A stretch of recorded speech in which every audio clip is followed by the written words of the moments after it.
तुम्हारा अन्नदाता। पग पग पर है संग तुम्हारे अन्नदाता। लहू किसानों का बन के पसीना सींचता है धरती का सीना। मेहनत का तेरी हक दिलवाने, नई तकनीक नई खोज बताने। पशुधन को गुणवान बनाना, पौध सुरक्षा को सिखलाना, खेती के सब गुर समझाने, भारत का सरताज बनाने। आठों पहर है संग तुम्हारे अन्नदाता अन्नदाता। नमस्कार, मैं हूं श्वेता भट्टाचार्य। आप सभी दर्शकों का अन्नदाता कार्यक्रम में स्वागत करती हूं।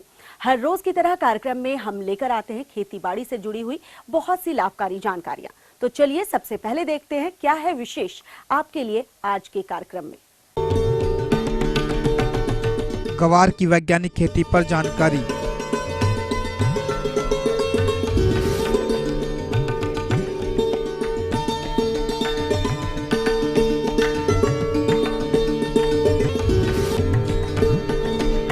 पॉली हाउस में कैसे करें कार्नेशन फूल की वैज्ञानिक खेती।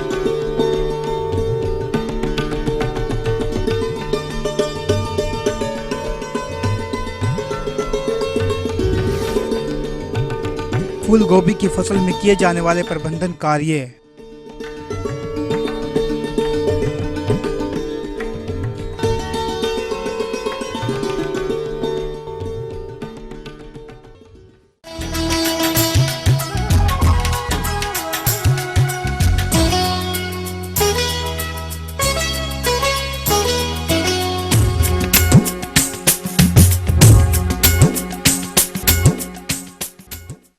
इस समय किसान विभिन्न फसलों की बुआई में जुटे हुए हैं। जो किसान ग्वार की खेती करना चाहते हैं उनके लिए ये बुआई का उपयुक्त वक्त चल रहा है। तो किसान भाई, आप किस प्रकार से करें वैज्ञानिक तकनीक से ग्वार की बुआई, इस संदर्भ में जानकारी के लिए देखिए कार्यक्रम का ये अंश।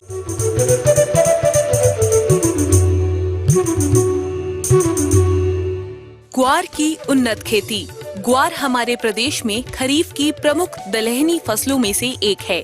औद्योगिक क्षेत्र में ग्वार की फसल बहुउपयोगी है। यही वजह है कि ग्वार गम का प्रदेश से निर्यात किया जाता है। इसके अतिरिक्त ग्वार दलहनी फसल होने के कारण भूमि की उर्वरा शक्ति बढ़ाने में भी उपयोगी है। अतः आवश्यकता है कि इसके क्षेत्र को बढ़ाने के साथ साथ इसके उत्पादन व उत्पादकता को भी बढ़ाया जाए। इसके लिए आवश्यक है कि किसान इसकी उन्नत एवं वैज्ञानिक तरीके से खेती करें। इसके लिए खेत तैयार करते समय इस बात का ध्यान रखें कि खेत समतल हो और जल निकास अच्छा हो। प्रथम वर्षा के साथ 2 जुताई कर पाटा लगवाकर खेत तैयारी करें। खेत तैयार करते समय ध्यान रखें कि खरपतवार नष्ट हो जाएं। आइए अब बात करते हैं किस्मों के चयन के बारे में। इसके अंतर्गत RGC 197 ये बिना शाखाओं वाली किस्म 100 से 120 दिन में पक जाती है। मिश्रित फसल के लिए उपयुक्त इस किस्म की उपज 8 से 12 क्विंटल हेक्टेयर है। RGC 936 लघु अवधि की किस्म 80 से 90 दिन, झुलसा रोग रोधक, पौधे झाड़ीनुमा तथा उपज से 12 क्विंटल हेक्टेयर है। RGC 986 115 से 125 दिन में पकने वाली किस्म की उपज 10 से 15 क्विंटल हेक्टेयर है। RGC 1002 शीघ्र पकने वाली किस्म 80 से 90 दिन, अत्यधिक शाखाओं वाले पौधे कम वर्षा वाले क्षेत्र के लिए उपयुक्त हैं। इसकी औसत उपज 10 से 13 क्विंटल हेक्टेयर है। RGC 1003 जल्दी पकने वाली सूखे क्षेत्र के लिए उपयुक्त किस्म, उपज 8 से 14 क्विंटल हेक्टेयर है। RGC 1017 99 दिन में पकने वाली किस्म के पौध अधिक शाखाओं वाले होते हैं। सूखे क्षेत्र के लिए उपयुक्त किस्म की पैदावार 10 से 15 क्विंटल हेक्टेयर है। RGC 1038 करण मध्यम अवधि, अत्यधिक शाखा वाली किस्म, उपज 10 से 21 क्विंटल हेक्टेयर।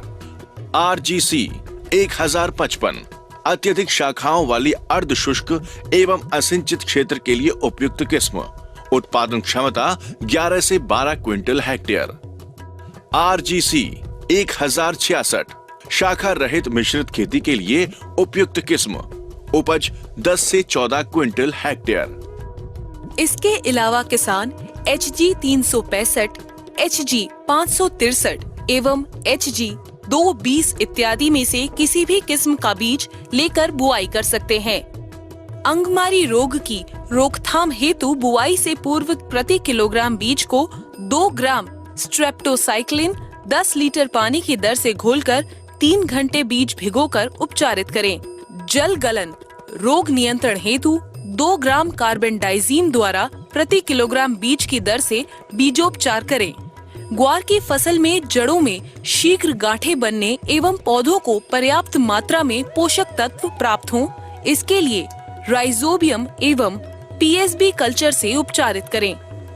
1 लीटर पानी में 250 ग्राम गुड़, 5 से 10 ग्राम गोंद घोलकर 3-3 पैकेट कल्चर यानी 250 ग्राम का कल्चर का पैकेट डालकर घोल तैयार करें। इस घोल को बीज के ऊपर छिड़काते हुए एक सार परत बना दें। इसके उपरांत बीजों को छाया में सुखाकर तुरंत बुआई के लिए प्रयोग में लावें और वर्षा के साथ बुआई करें। देरी से वर्षा होने पर अगस्त के प्रथम सप्ताह तक बुआई की जा सकती है। ग्वार की फसल हेतु 15-20 किलोग्राम बीज प्रति हेक्टेयर बोएं तथा कतार से कतार की दूरी 1 फीट तथा पौधों की दूरी 4 इंच रखें। अच्छे उत्पादन के लिए मृदा परीक्षण के आधार पर किसान बुआई के समय सही विधि व मात्रा में उर्वरकों का प्रयोग करें, जिससे फसल को उचित पोषक तत्व मिल सके और उत्पादकता में वृद्धि हो सके। रासायनिक उर्वरक यूरिया एवं सिंगल सुपर फॉस्फेट की पूरी मात्रा क्षेत्र की सिफारिश के अनुसार या मिट्टी जांच सिफारिश अनुसार बुआई से पूर्व खेत में ऊर कर देवे। Urea 11 kilogram, DAP 54 kilo per hectare सिंचित क्षेत्र हेतु तथा urea 15 kilogram, DAP 22 kilo per hectare असंचित क्षेत्र हेतु प्रयोग करें। बुआई के 3 सप्ताह बाद वर्षा न हो तो सिंचाई करें।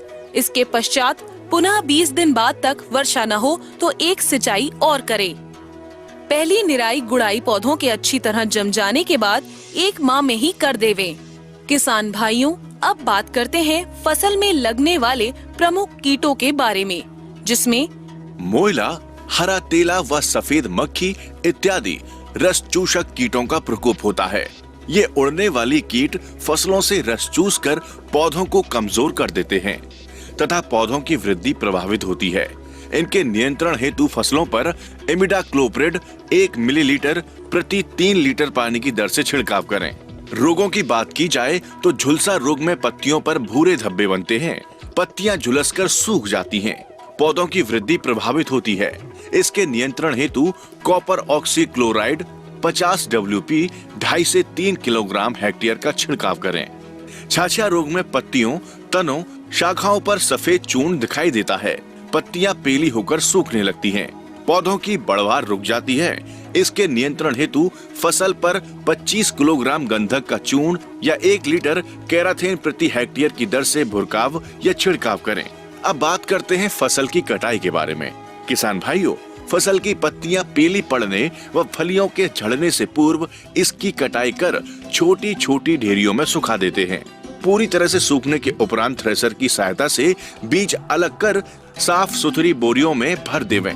इसके पश्चात कृषक अपने उत्पाद को सुविधानुसार मंडियों आदियों में बेच सकते हैं या भंडारण कर सकते हैं। किसान भाइयों, यदि आज हमारे द्वारा बताई गई तकनीक से ग्वार खेती करते हैं तो आपको निश्चित ही अच्छा उत्पादन मिलेगा।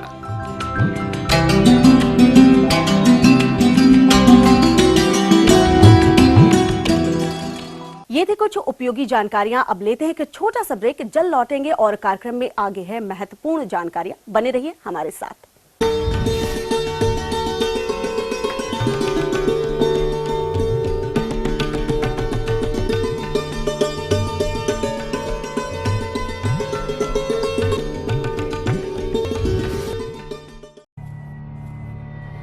कला, कल्चर, कुर्सी, कुदरत। थोड़ा और करीब चलिए, महसूस करिए अपना हिमाचल हमारे साथ।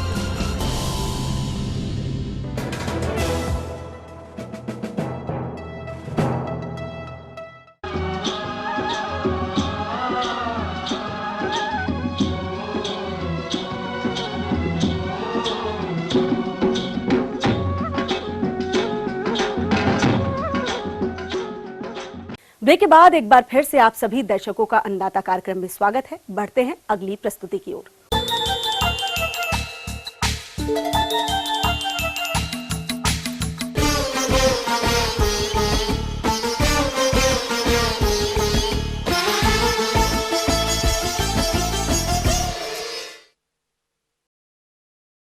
नकदी फसल होने के कारण किसानों का रुझान फूलों की खेती की तरफ बढ़ रहा है तथा हमारे जो किसान भाई पॉली हाउस में कार्नेशन फूलों की खेती करना चाहते हैं तो उन्हें कुछ महत्वपूर्ण बातों को ध्यान में रखना होगा। इसी विषय के बारे में विस्तृत जानकारी दे रहे हैं डॉक्टर यशवंत राव परमार, उद्यानिक एवं वानिकी विश्वविद्यालय नौणी सोलन के विभाग अध्यक्ष डॉक्टर वाईसी गुप्ता।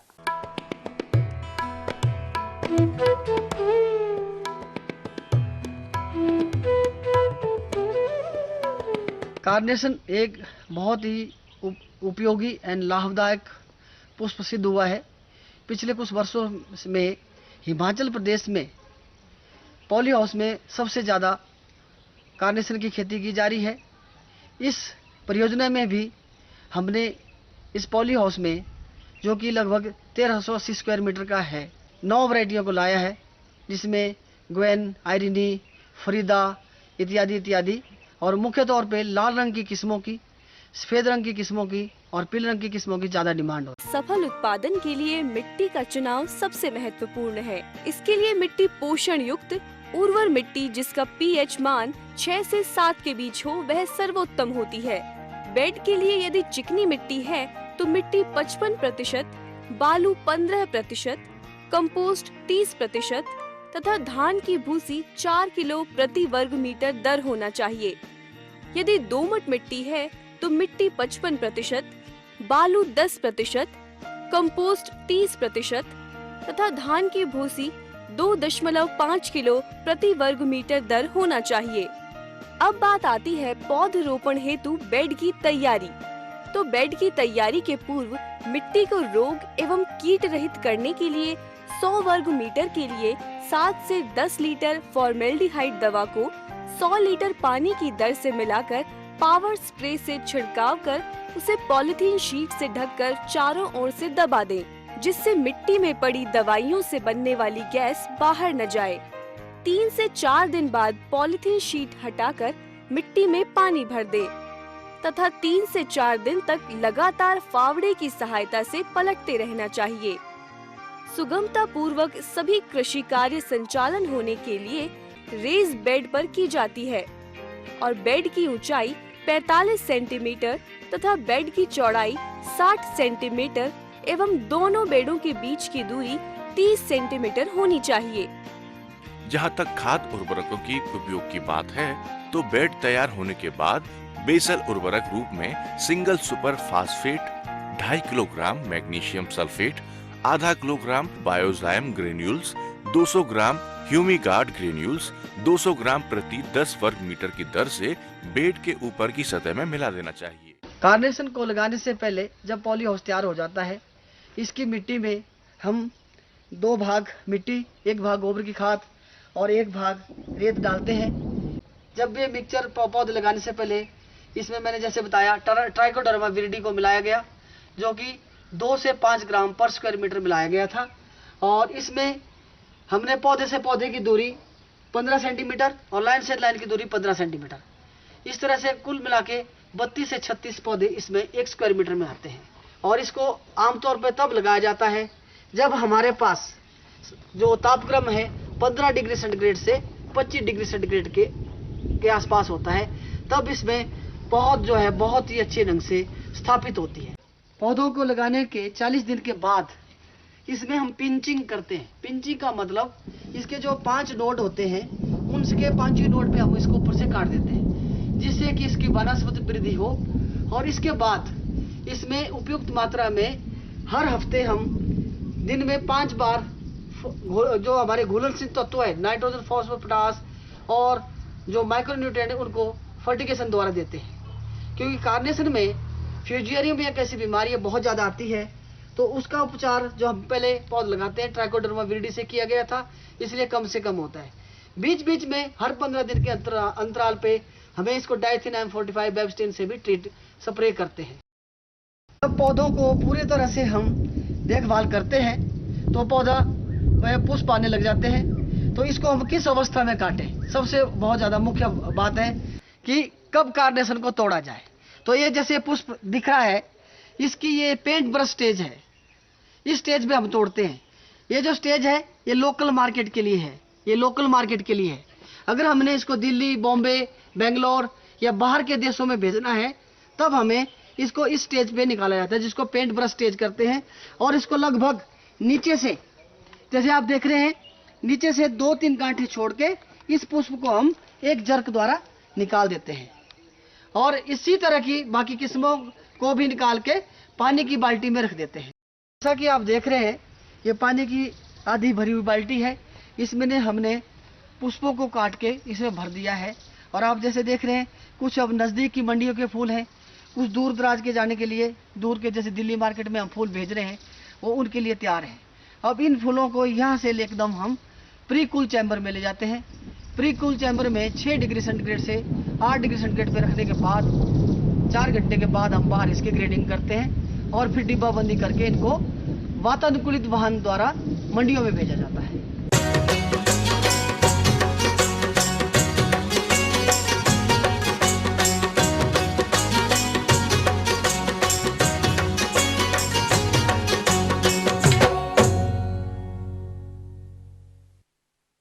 हमारे हरियाणा और हिमाचल प्रदेश में जिन किसान भाइयों ने अगेती फूल गोभी के पौध का रोपण अपने खेतों में कर दिया था, अब उनकी फसल इस समय बढ़ रही होगी। इस समय फसल पर कुछ रोगों और कीटों का प्रकोप होने की संभावना रहती है। तो आप अपनी फसल को इन रोगों और कीटों से कैसे बचाएं, इसकी संपूर्ण जानकारी दे रहे हैं कृषि वैज्ञानिक डॉक्टर संगीता साहनी। तो किसान भाइयों, इसमें बहुत सारी बीमारियां लगती है, जिसमें मुख्यतः अर्थ पतन या जिसे आप लोग डैम्पिंग ऑफ कहते हैं, वो बीमारियां होती है। इनके लक्षण क्या है? जो नर्सरी में, पौधाशाला में जब आप बीज रोपते हैं तो सबसे पहले क्या होता है कि बीज या तो सड़ जाते हैं, और यदि वो अंकुरित होते हैं तो अंकुरन के बाद वो विगलित हो जाते हैं। और यदि इन्फेक्शन बहुत ज़्यादा हो, पैथोजन है, यदि सॉइल में बहुत ज़्यादा है, तो जो पौधे उससे निकलते हैं अंकुरित होके, तो बीज पत्र जो है वो समय से पहले ही गिर जाते हैं। पूरे आप देखिएगा कि जो नर्सरी बेड है उस पर पूरा टॉपल डाउन, पूरा हॉरिजॉन्टल देखिएगा कि उसका समय से पहले ही पूरा गिर जाते हैं, और इससे भी काफ़ी हद तक नुकसान पहुंचते हैं। और इसमें मुख्यतः जो सब बीमारियां हैं जो कि सॉइल से होते हैं, मृदा से होते हैं। यदि आपका सॉइल पहले से इन्फेक्टेड है तो ये सब बीमारियों का प्रकोप काफ़ी हद तक बढ़ जाती है। तो इसके निदान के लिए सबसे पहले जो है आप मृदा उपचार कीजिए। तो मृदा उपचार के लिए क्या है कि आप जो नीम खल्ली है, तो इसको 5 से 10 क्विंटल प्रति हेक्टेयर की दर से आप सॉइल में सोइंग के 15 दिन पहले, जो आप नर्सरी लगा रहे हैं उसके 15 दिन पहले उसको मृदा उपचार कर दें। और उसके 15 दिन के बाद आप यदि बीज को रोपते हैं तो ये सब बीमारियों से, जैसे कि डैम्पिंग ऑफ हुआ, क्लब रूट हुआ, इससे आप निदान पा सकते हैं। दूसरा है कि आप या तो जो जैविक खाद होते हैं उसका भी उपयोग कर सकते हैं। आजकल ट्राइकोडर्मा काफ़ी प्रचलित है, जो कि बेनिफिशियल कवक है, उपयोग कर सकते हैं। इसके लिए आपको क्या करना होगा कि 2.5 किलो ट्राइकोडर्मा का कल्चर आपको बाजार से खरीद लें, और उसको 75 किलो गोबर की खाद या कोई कंपोस्ट जो यूज करते हैं उसको ले लें, और दोनों को अच्छी तरह से मिला दें। और मिलाने के बाद आप क्या करें कि 1 सप्ताह के लिए कोई छायादार, जैसे पेड़ के नीचे कोई छायादार जो जगह है वहाँ पे आप रखिए, और रखने के बाद उसको ढक दीजिए, जैसे कि पेपर भिंगा के ढक दीजिए, या जूट का बोरा होता है उसको ढक दीजिए भिंगा के, ताकि उस पर मॉइस्चर मेंटेन रहे और उसका टेम्परेचर कभी भी 50 डिग्री सेंटीग्रेड से ज़्यादा नहीं होना चाहिए। तो इसको 1 सप्ताह के लिए दोनों को मिलने दीजिए, अच्छे से मिक्स करके 1 सप्ताह के लिए उसको सड़ने दीजिए। और 1 सप्ताह के बाद क्या कीजिए कि आप जो जहाँ पे आप नर्सरी लगा रहे हैं उसकी मिट्टी में इसको उपचारित कर दें, तो इससे भी काफ़ी हद तक निदान पाया जा सकता है। एक चीज़ और मैं यहाँ पे बोलना चाहूँगी कि जब आप मृदा उपचार करें तो उसके 15 दिन के बाद ही आप सीड वहाँ पे लगाएं, नहीं तो इसमें सीड का अंकुरण काफ़ी घट सकती है, इसलिए 15 दिन के बाद आप करें तो ज़्यादा अच्छा होगा।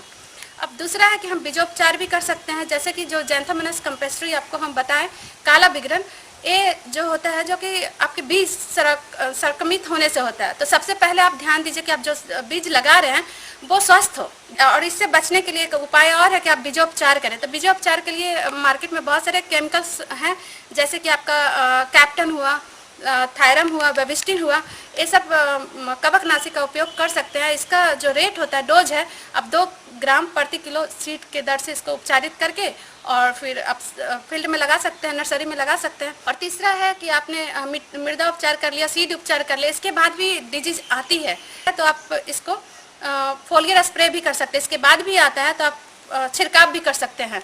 तो छिड़काव के लिए आपको क्या करना होगा कि जैसे कि जो मिट्टी जनित रोग हैं तो उसके लिए आप सॉइल ड्रेंचिंग कर सकते हैं। जैसे ही आपको डिजीज सिम्टम दिखता है तो एसोलाइन आप स्प्रे कर दीजिए, उसको फिर 7 से 15 दिन के इंटरवल पे उसको दोबारा स्प्रे कीजिए। तो ये सब केमिकल और जैविक खाद के द्वारा आप अपने पौधे को संक्रमित होने से बचा सकते हैं, रोगों से बचा सकते हैं। आगे और भी है कुछ रोचक जानकारियां, पर यहाँ पर रुकेंगे एक और कमर्शियल ब्रेक के लिए।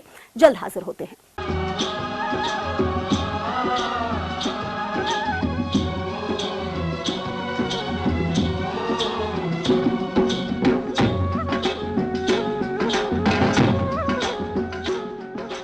जिंदगी गुजर जाती है लेकिन फाइल आगे नहीं बढ़ती। नल प्यासे हैं, बिल आता है, बिजली नहीं, सड़क भी ढूंढनी पड़ती है। ऐसे होती है नारी की पूजा। कुछ तो सिर्फ मतलब का मसाला खोजते हैं। कब तक सहेंगे और क्यों चुप रहेंगे? रखिए हमारे साथ अपनी बात।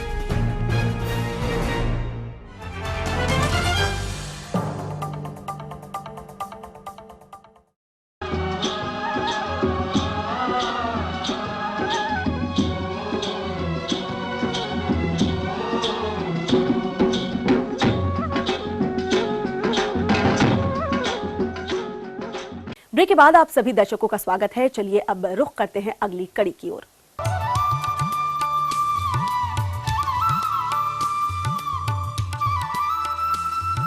अन्नदाता हेल्पलाइन निशुल्क फोन संपर्क सेवा के माध्यम से आपके द्वारा पूछे गए प्रश्नों में से 1 या 2 महत्वपूर्ण प्रश्नों को हम अपने कार्यक्रम में शामिल करते हैं। इसी के तहत आज का चयनित प्रश्न और उसका जवाब इस प्रकार है।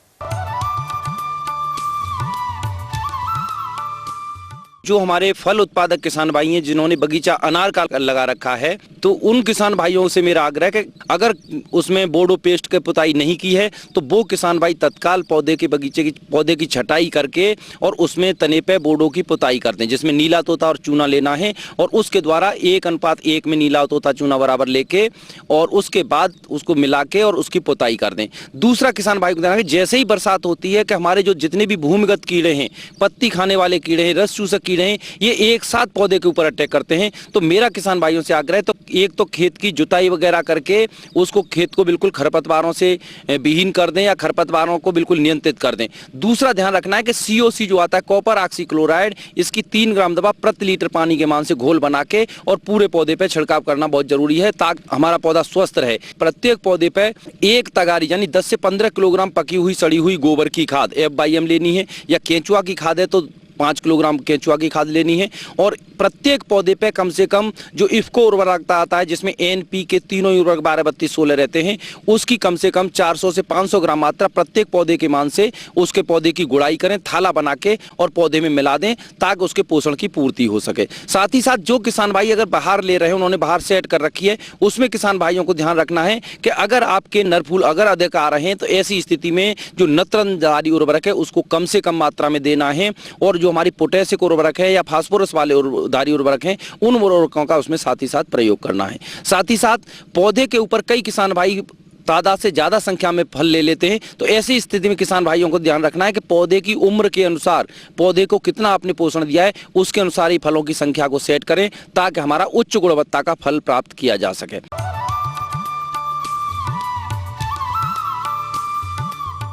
उन्नतशील प्रजातियां किसान भाइयों को जानना बहुत आवश्यक है। लौकी के लिए पूसा नवीन, पूसा मेघदूत, सम्राट, कल्याणपुर लंबी हरी, पूसा मंजरी, पंजाब कोमल, पूसा हाइब्रिड 2, अर्का बहार आदि कई प्रकार की प्रजातियां हैं। इनमें से किसान भाइयों जिसका बीज भी आपको बाज़ार में उपलब्ध हो आप प्राप्त कर सकते हैं। इसी प्रकार से कद्दू के अंतर्गत पूसा अलंकार, अर्का चंदन, आज़ाद कद्दूवन, काशी हरित, अर्का हरित, अर्का सूर्यमुखी, पूसा विकास, पूसा विश्वास आदि कई ऐसी प्रजातियां हैं जो बाज़ार में उपलब्ध होती हैं। इसी प्रकार से तरोई के अंतर्गत पूसा चिकनी, कल्याणपुर हरी चिकनी, फूले प्रजेटा आदि ऐसी प्रजातियां हैं, पूसा सुप्रिया, कि जिन्हें किसान अपने बाज़ार से प्राप्त करके इनकी बुआई कर सकता है। इसी प्रकार से इसमें धारीदार तरोई भी इसी समय उगाई जाती है और ये जल्दी तैयार होने वाली किस्में होती हैं जिसमें सतपुतिया, पूसा नसदार, CO1, पंजाब नसदार इस प्रकार की प्रजातियां हैं जिन्हें किसान प्राप्त करके शीघ्र बुआई कर सकता है। किसान भाइयों, सर्वप्रथम बुआई से पहले हमें ये ध्यान देना चाहिए कि हम अपने इन सभी बीजों को उपचारित करके बोएं। इसके लिए कार्बेंडाजिम की 2 ग्राम प्रति किलोग्राम की दर से उपचारित करते हैं। 80 किलोग्राम नत्रजन तथा फास्फेटिक उर्वरकों में 60 किलोग्राम फास्फोरस तथा 60 किलोग्राम पोटास की मात्रा प्रति हेक्टेयर की दर से प्रयोग करते हैं। इसमें आधी नत्रजन की मात्रा तथा पूरी फास्फोरस और पोटास की मात्रा को खेत की तैयारी के समय ही अपने खेत में मिला देते हैं। प्रमुख रूप से बुआई जो सर्वोत्तम समय माना जाता है बुआई के लिए खरीफ मौसम में, वो 15 जुलाई से 15 अगस्त तक का समय सर्वोत्तम माना जाता है।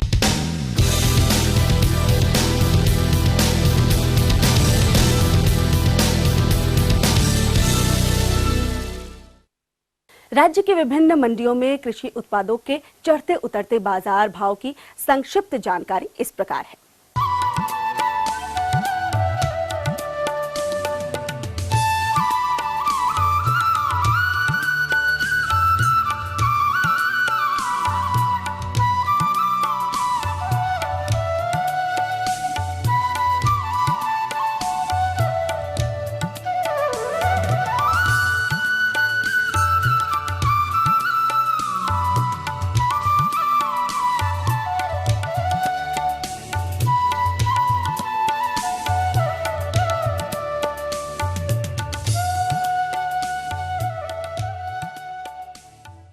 हम ये उम्मीद करते हैं कि आज का कार्यक्रम आप सभी दर्शकों के लिए उपयोगी रहा होगा। किसान भाइयों, अन्नदाता आपकी सेवा के लिए संकल्परत है। कृषि संबंधित समस्या और सुझाव के लिए आप हमें इस पते पर संपर्क कर सकते हैं। प्रोड्यूसर अन्नदाता ETV Haryana Himachal Pradesh, Ramoji film city, Hyderabad 501512। साथ ही आप हमें ईमेल भी कर सकते हैं। हमारा ईमेल एड्रेस है annadaata.hp@etv.co.in। और इसके अतिरिक्त आप हमें निःशुल्क हेल्पलाइन नंबर 180010845999 पर सुबह 10 बजे से शाम 4 बजे के बीच में संपर्क भी कर सकते हैं। अब आइए देखते हैं कल दिखाए जाने वाले कार्यक्रम की कुछ मुख्य झलकियां। आलू की वैज्ञानिक खेती पर जानकारी। फिलहाल अन्नदाता की पूरी टीम को दीजिए इजाजत। कल फिर इसी समय आपसे मुलाकात होगी कृषि संबंधित कुछ और रोचक जानकारियों के साथ। नमस्कार।